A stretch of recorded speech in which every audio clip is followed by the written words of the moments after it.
Assalamualaikum warahmatullahi wabarakatuh. Hai saudara-saudaraku seiman, senegara, dan seluruh Indonesia, khususnya umumnya bagi seluruh dunia ya, saudara-saudaraku semua. Saya tetap akan menceritakan tentang sejarah para nabi dan para rasul supaya kita tahu sejarah yang sebenarnya, supaya tidak gagal paham dalam menanggapi sejarah. Nah, sekarang saya akan membahas tentang sejarah Nabi Zulkifli. Kita harus tahu ya, Nabi Zulkifli itu keturunan Nabi Sulaiman ya, yang meneruskan perjuangan Nabi Sulaiman, yaitu menyebarkan kitab Jabur, pecahan dari kitab Lauhi Mahfuz yang kedua, begitu ya. Dan Nabi Zulkifli itu karena keturunan Raja Daud ya, keturunan Nabi Sulaiman kan sama raja ya, keturunan Nabi Zulkifli bergelar raja, walaupun bukan raja yang sangat besar kekuasaannya, tetapi dia tetap raja ya, yang dihormati dan disegani. Dan dia pun meneruskan perjuangan Nabi Sulaiman sebagai leluhurnya, yaitu menyebarkan kitab Jabur ya. Dan Nabi Zulkifli pun beradanya di negara Cina. Kalau sekarang di Cina ya, meneruskan perjuangan Nabi Sulaiman, yaitu di negeri Kayangan atau Cina.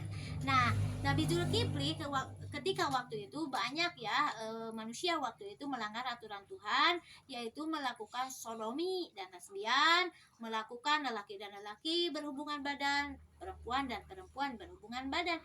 Dan akhirnya Nabi Zulkifli pun yang membawa ajaran Jabur yang dibawa oleh Nabi Daud sebagai leluhurnya, dia pun menyebarkan kepada masyarakat waktu itu. Tetapi karena Nabi Zulkifli seorang raja, walaupun bukan raja yang besar ya, tapi tetap seorang raja, dihormati karena manusia waktu itu melihat apa tuh, harkat martabat. Kalau ada yang berharta, ada jabatan, pasti dihormati dan dituruti. Makanya banyak yang mengikuti ajaran Nabi Zulkifli, yaitu menyebarkan kitab Jabur. Kalau tidak boleh lelaki dan lelaki berhubungan badan, wanita dan wanita berhubungan, itu tidak boleh ya dalam kitab Jabur sebagai pecahan kitab Lauhi Mahfuz. Dan akhirnya banyak yang mengikuti ajaran Nabi Zulkifli, 50% ya, 50% mengikuti, 50% yang tidak mengikuti, karena Nabi Zulkifli seorang raja yang dihormati. Makanya Nabi Zulkifli disebut nabi yang unggul, karena bisa bisa mengisapkan manusia waktu itu walaupun hanya setengahnya. Beda dengan para nabi dahulu yang tidak punya gelar, seperti Nabi Nuh, Nabi Lut kan tidak punya gelar apa-apa ya, manusia miskin yang biasa-biasa.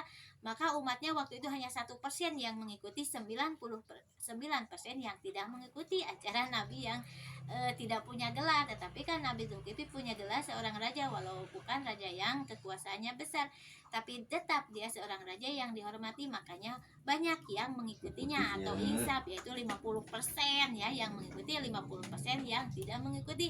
Makanya Nabi Zulkifli disebutnya nabi yang unggul, yaitu bisa mengisapkan waktu itu. Begitu ya. Sekian, assalamualaikum.